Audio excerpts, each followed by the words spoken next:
what I want to do is to pick out 12 days in the year running up to the EU referendum, which I think were crucial to our victory. 12 key wins for the Leave side. Now, the key point that I want to make is that all of these wins, all of these days in isolation, couldn't have been done without a lot of long-term planning building up to that event. So the thing I want to really stress is that Vote Leave's success and the Leave campaign's success wasn't just grounded in a well-run campaign in the 6 months running up to the referendum, but also in terms of days, years, indeed decades of activity running up to that. So what's the first of the 12 days of Brexit? The first one I've picked out is the 7th of September 2015. And that was the day when the government was defeated on Purdah. And this was a really important win for Vote Leave. It was before we were launched, but it was a win by Conservatives of Britain, which we set up shortly after the general election. Now, as most of you probably know, Purdah usually applies for about 4 weeks before any general election or referendum campaign. And it basically prevents the machinery of government from being used for political campaigning. And this covers everything from promotional material, from leaflets and websites, right through to official government reports. And the government had tried to amend the European Union referendum bill at the third reading to actually relax the usual restrictions on this sort of campaigning by the government. And this would have given the government, had they succeeded, free rein right up until referendum day to carry on using the full machinery of state to actually promote the Remain cause. And without Purdah, it would have been massively difficult for Vote Leave to have cut through in those final crucial 4 weeks of the campaign. Those crucial 4 weeks where actually Vote Leave started getting the momentum. Now, thanks to several well-organised Tory backbenchers, including Steve Baker and Bernard Jenkin and Bill Cash, they were able to organise a rebellion which made sure that Purdah was reinstated into the referendum bill. And this was really the first big victory for Conservatives of Britain, and it was absolutely vital to a fair and balanced campaign. And it ended up meaning that Purdah came in 28 days out before the referendum. Before Purdah kicked in, Vote Leave was at a massive disadvantage. We really felt it as a campaign. Not just things like the £9.3 million spent on a government leaflet sent to every household and the online activity and online ads from the government, but also in terms of the reports put out by government departments, particularly the Treasury. The ones warning of a severe economic shock if Britain voted Leave. The ones talking about a self-inflicted recession. And of course, the one promoting the notorious 4,300 costs of Brexit per household figure. All of these made it very difficult for Vote Leave to actually cut through. Because whenever we did anything good in promotional terms, the government would step in with a new report to actually cut off the headlines we were due to get that evening. And I think it's fair to say that without Purdah, Vote Leave probably wouldn't have won the referendum.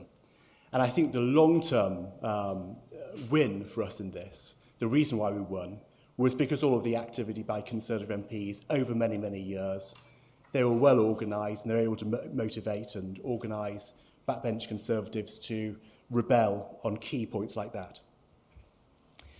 The second day I picked up is the election of Jeremy Corbyn on the 12th of September 2015. And the election of a veteran Eurosceptic backbencher as Labour leader turned out to be a massively good day for Vote Leave. Now, not only had he voted to leave the EEC in 1975, he'd voted against the Maastricht Treaty in 1993, criticising it as taking power away from national parliaments, and handing it over to an unelected set of bankers. He'd voted against the Lisbon Treaty in 2008. He described the EU's treatment of Greece as brutal during the leadership campaign, and he refused to even commit to voting for Remain in the referendum. That said, I don't accept the post-referendum analysis by people around the Strong Green campaign that their defeat was entirely the fault of Jeremy Corbyn. I think after Labour's defeat in Scotland in the 2015 general election, following the Scottish referendum, why should Corbyn have put up with being the Tory patsy in this campaign? Why should he put himself in that position? The Conservative Party were responsible for holding the referendum, so why not should Jeremy Corbyn come in and save the day for them? So I think what he did in playing a slightly more low-key role was entirely logical and in his political interests. That said, the disorganisation of the Labour in campaign did enable the Labour leavers to actually project a stronger image than their numbers in Parliament actually deserved. And I think it was quite telling that 45% of Labour voters were unaware that Labour was backing Remain, and also that Gisela Stewart, Vote Leave's chair, and Kate Hoey, another prominent Labour Eurosceptic, were some of the most visible Labour politicians throughout the course of the campaign. I think all this helped towards 35% of Labour voters backing Leave. But again, there's a long-term reason for this success. I think it's worth noting that Labour backers like John Mills, the businessman, who ran for many decades a group called the Labour Euro Safeguards campaign, he kept that sort of flame of Labour Euroscepticism going through some quite difficult times for Labour Eurosceptics. So the third day I've picked is the launch of Vote Leave, or to give it its full title, the Vote Leave Take Control campaign, on the 9th of August 2015. Now, Vote Leave was launched with three core messages. The first one was about our monies and our priorities, which led to the infamous 350 million figure, and the idea that we should use that money to fund the NHS. The second one was that Leave is the safer option, and this was essential to us overcoming some of the natural status quo bias in any referendum, where the change campaign is often at a disadvantage in a referendum. And of course, the overall slogan, Take Back Control, which was our central slogan of the campaign. Take back control of our borders, lawmaking, the money we send to the EU, the economy, trade. And it was quite significant that we included this in our title, Vote Leave, Take Control. We were criticised for that at the time, but I think it proved to be a good decision. But again, this wasn't just something dreamed up a year before the referendum. This was built on decades of hard work, most notably by Dominic Cummings, who was responsible for all of our strategy as our campaign director. He had done work for me at Business of Britain back in 2014 after the European elections to work out some of our strategy and messaging for the referendum. But really, his thinking on this goes back to the days when he's campaign director of Business Sterling back in the late 90s, early 2000s. And also, there were two referendums worth of thought going into this as well. Dominic's work on the North East Says No campaign against the North East Regional Assembly was an early incubator of the idea of looking at money in referendums with the slogan, politicians talk, we pay. And of course, the work I did as the head of the No to AV referendum campaign 5 years ago, where again we used money as a central theme of the campaign, talking about the 250 million cost of changing Britain's voting system. So this campaign was many years in the making. And the iconic red battle bus, which you can see there, was only actually launched in March, but that messaging went right back to our very first leaflets put out at our launch. And I think it's worth contrasting the consistency of Vote Leave's messaging with stronger ins messaging, where they banged the drum on Project Fear time and time again, but they never really came up with an accessible slogan to just describe their campaign. The fourth day I've picked out is the 9th of November, which was the day of the CBI protest.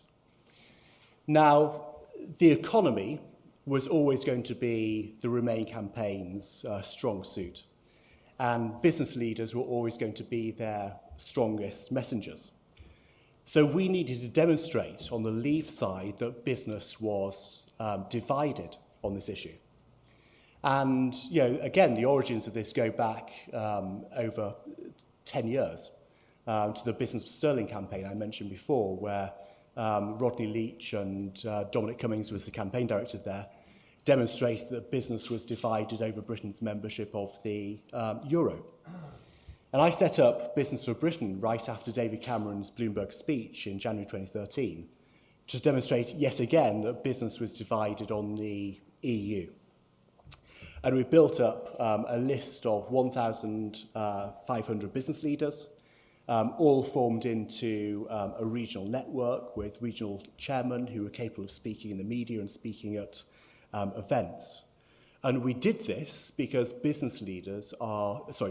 business leaders are much more highly trusted than national business leaders. So when we were running events and debates in the course of the referendum campaign, and we used one of our local business chiefs, the chairman of the regional Business for Britain campaign, to be a spokesperson for us, they were a very effective, highly trusted advocate for our cause.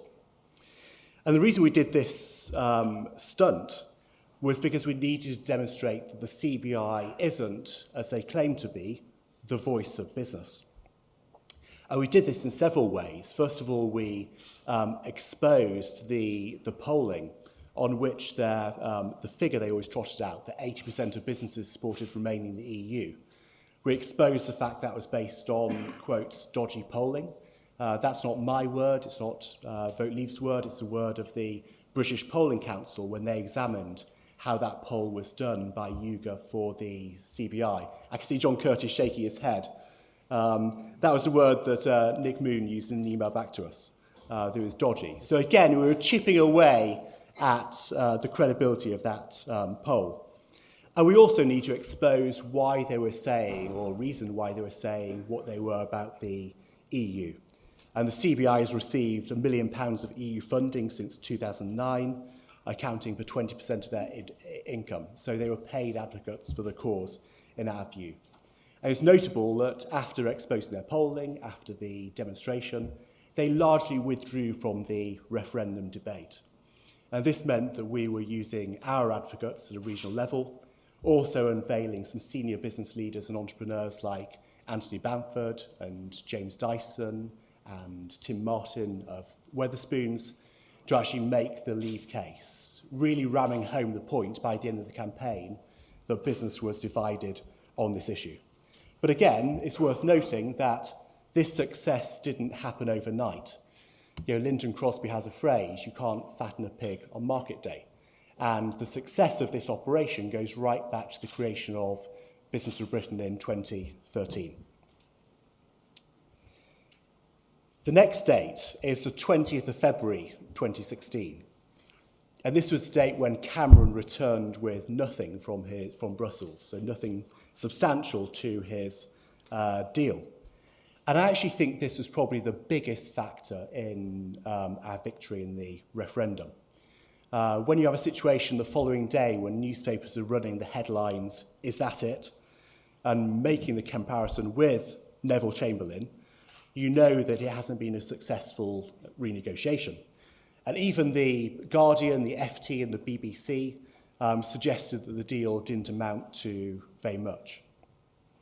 Now, in returning with nothing, David Cameron fundamentally undermined his own position.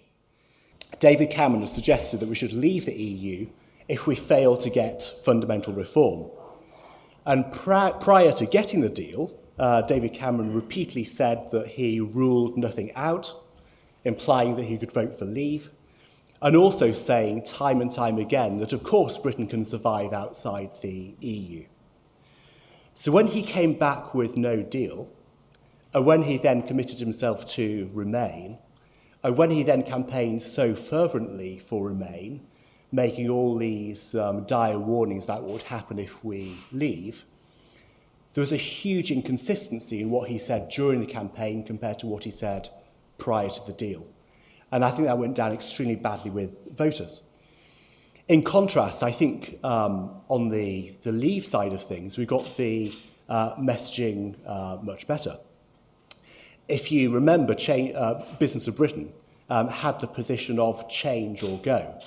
So we actually spend a lot of time talking about the different changes we would like to see to Britain's EU membership, but also making the case that if we don't get those changes, we'd be happy for Britain to leave the EU. We've went so far as to publish a 1,000-page magnum opus called Change or Go on the sort of changes that we needed and how Britain could survive outside the EU. So we were committed to this course of action. So when it was clear the PM was going to come back with nothing, and we then changed our position to go, there was a consistency, there was a logical step in what we did, moving from sort of mild Euroscepticism to saying we should leave. And that was a similar journey to what a lot of voters experienced, when after the Bloomberg speech, they were pretty much perhaps on the fence, more inclined towards wanting to vote leave, perhaps, but worried about the economy. But coming down at the end of the day, having seen the lack of a deal on the leave side. So, the sixth date, and this was the second consequence of there being no deal, was Boris declaring for leave, which was a very crucial moment. And of course, not just Boris, but also all the other ministers and MPs who declared for leave. I think there were 6 cabinet ministers at the end of the day who declared for leave, as well as over 140 Conservative MPs, which is much more than the figures which the government was expecting, where they thought that about perhaps 30, at most 40 Conservative MPs would declare for leave. And the reason this was important was because it gave heavyweight credibility to the campaign. It meant that when we were talking about things like how you could spend the money on the NHS or how you could cut fuel tax, this wasn't just some maverick backbenchers saying it, it was people who were senior members of the government and indeed people who could be seen to be potential future leaders of the Conservative Party. But the crucial one out of all of those, of course, is Boris. And I think Boris added to the campaign the charisma and the ability to reach out to voters who weren't engaged in conventional politics and weren't naturally attracted to the Conservative Party. And the combination of Boris working with Gisela Stewart, our Labour chairman, I think worked particularly well in the campaign. And it's interesting, if you look at the polling, Boris was trusted to tell the truth by over twice as many voters as Cameron, 45% to 21%, and the Leave campaign was more trusted in general by 39% to 24%, their Comres figures. So what it meant was that Vote Leave then had the right messengers delivering the right message to win the referendum. And they worked well together as a team, something you saw particularly during the TV debates, which you had a very united and strong Vote Leave campaign team on the debates, compared to a very divided Remain team where you had bickering between Angela Eagle and Nicola Sturgeon during the course of the debate, which didn't come across well on TV. But again, I think it's worth pointing out that the key ministers who came out for leave weren't sort of Johnny-come-latelys to this debate. Boris, of course, had been writing his influential Telegraph column over many decades, which had a huge impact, I think. Gisela became a Eurosceptic following her experience of the European Convention that led to the European Constitution and the Lisbon Treaty. And of course, Michael Gove was the first person back in 2014, the first senior cabinet minister, to say that he would vote leave were there not to be serious reform. But all this amounted to the fact that that the campaign this year wasn't like the campaign back in 1975, which of course was characterised as being an Enoch Powell, Michael Foot campaign dominated by extremists. But of course, we should remember that it could well have been like that. And this is why the designation was so important. And the 13th of April was the day when Vote Leave got the designation rather than Grassroots Out or Leave.eu or the UKIP-based campaign. Now, thinking back to 1975, there's a famous cartoon that sums up the Leave campaign in 75. And it has a rabble of people marching together under the banner, Get Britain Out. And it includes people with flags saying Trotskyites and National Front supporters, all headed up by Powell, Michael Gove, Tony Benn. And the slogan underneath is Join the Professionals. So as a campaign, we needed to look more professional and have people of higher standing than back in 1975. I think we achieved that at Vote Leave. And we wouldn't have achieved that had we been one united campaign. I think that UKIP probably has a ceiling of about 30% support in the electorate. That's roughly what it got, I think, in the 2014 European elections. And one crucial fact about the swing voters in this referendum was that they didn't want to feel they were voting UKIP by voting Leave. And that's why it was essential that Vote Leave was a non-UKIP-based campaign. And this strategy went right back to Business for Britain, where we didn't have any UKIP people associated with the campaign. We always kept it as a non-UKIP and really non-political, party political-based campaign. As a consequence of having the separate Vote Leave campaign and not being one amalgamated campaign, and people were saying time and time again that we should join up and be one campaign, we were able to build a much broader-based coalition than we otherwise would have been able to. And I'm thinking of some of the groups that we set up during the course of the referendum, groups like Out and Proud, Students for Britain, Liberal Leave, Green Leaves, and the many sort of For Britain groups inspired by Business for Britain, Women for Britain, Muslims for Britain, Lawyers for Britain, Veterans for Britain, even Vapers for Britain.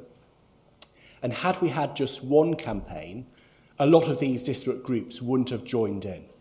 But they felt comfortable in being part of a non-UKIP-based, more mainstream campaign.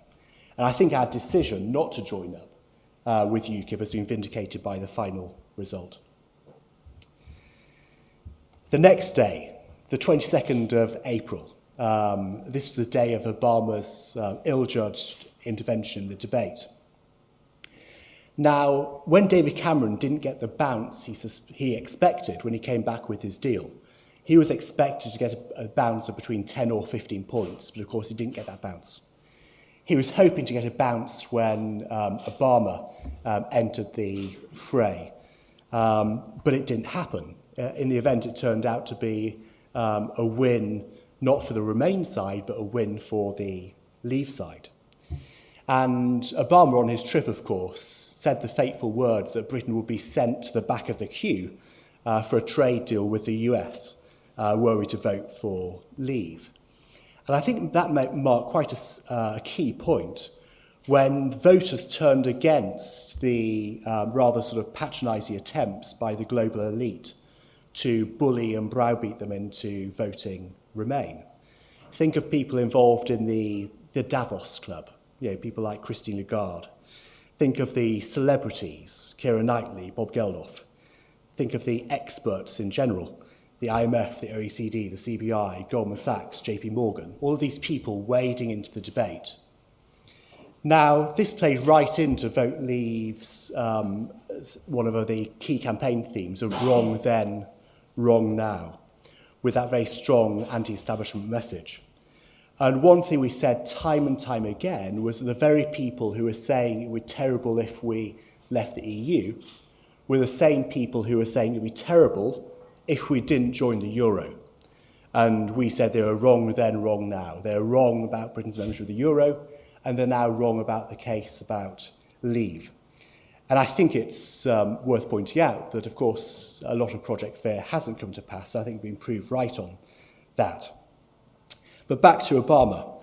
I think it's quite telling that the week afterwards, showed an uptick in support for leave. So I think actually the intervention of global leaders like Obama and experts generally actually moved things in our favour, so it played into the anti-establishment nature of our campaign. Migration.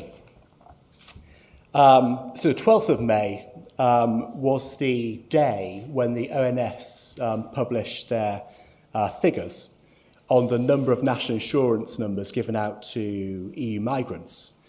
And they published the fact that I think it was 2.25 million national insurance numbers were given out over the previous 5 years, despite there being only 1 million migrants in the official migration figures. And this was a key point in the campaign with lots of newspaper coverage. Now, for the Remain campaign, they should always have known that migration was going to be their weak flank, just like the economy was always going to be the weak flank for the Leave campaign. But despite this, they had no answers on the subject of migration, with Cameron sticking with his soundbite that he wanted to reduce migration to the tens of thousands, despite net migration being roughly 300,000 a year. And the message of Vote Leave, of taking back control of our borders, I think really resonated with the public, who were frankly sick and tired of the uncontrolled migration from the EU.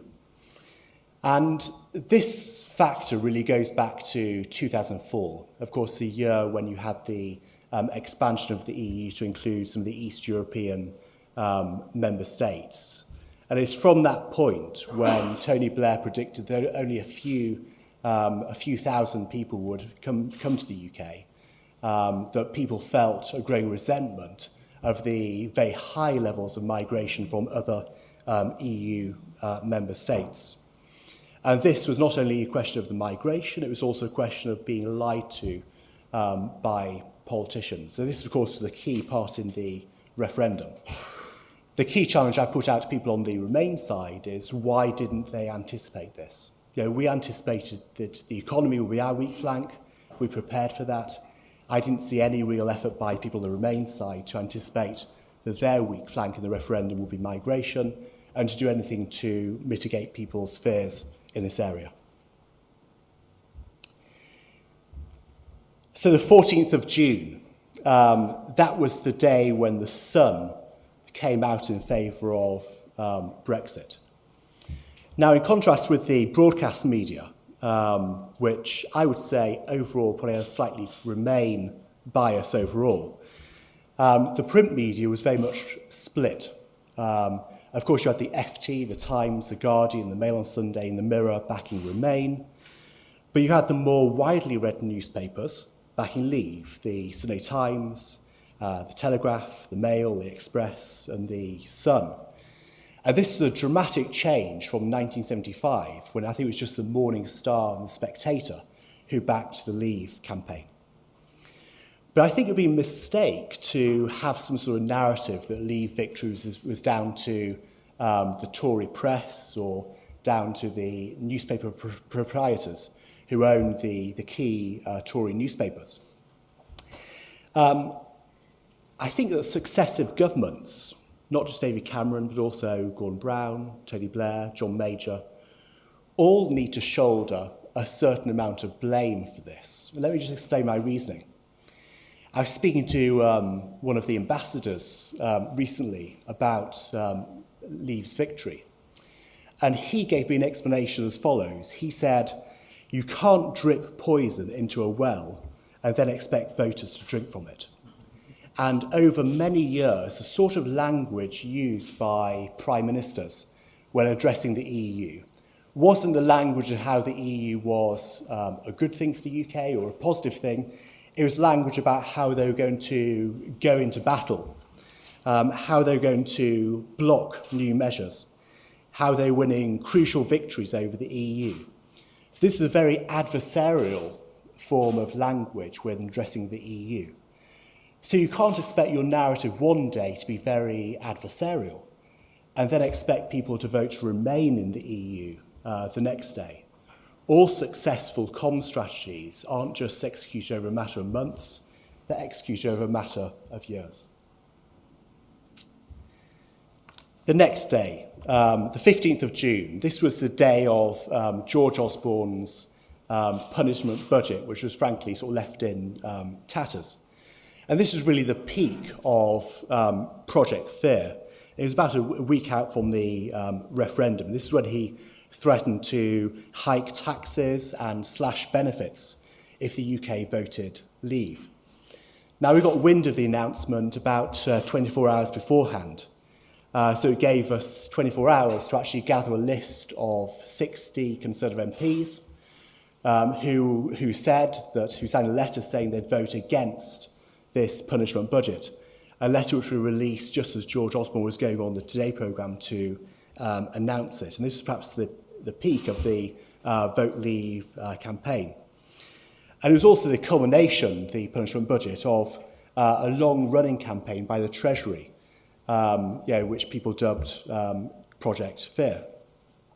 And I think Project Fear was really actually undermined by the hysterical nature of some of the warnings, which frankly sort of flew in the face of voters or more common sense on these issues. Voters found the key Vote Leave messages, about 350 million, much more credible than the key Treasury messages about how leaving the EU would cost each household £4,300. And also found the Leave campaign to be much more positive than the Remain campaign was. So I don't think Project Fear helped in this situation. And I think basically the strategy, of course, the Remain campaign went back to the Scottish referendum when Andrew Cooper, who was a strategist for the Remain campaign, was also the strategist for the pro-unionist, the Better Together campaign in Scotland. And of course, they'd had a Project Fear in the Scottish referendum. And they interpreted that as being a great success because they won that referendum. But actually, as a campaigner, in some ways, you could say that Alex Salmond won the Scottish referendum, in the sense that he went up from 25% support to 45% support on the day. So the momentum was with him. So I think the misinterpretation of Scotland led to a crucial strategic mistake when it came to the EU referendum.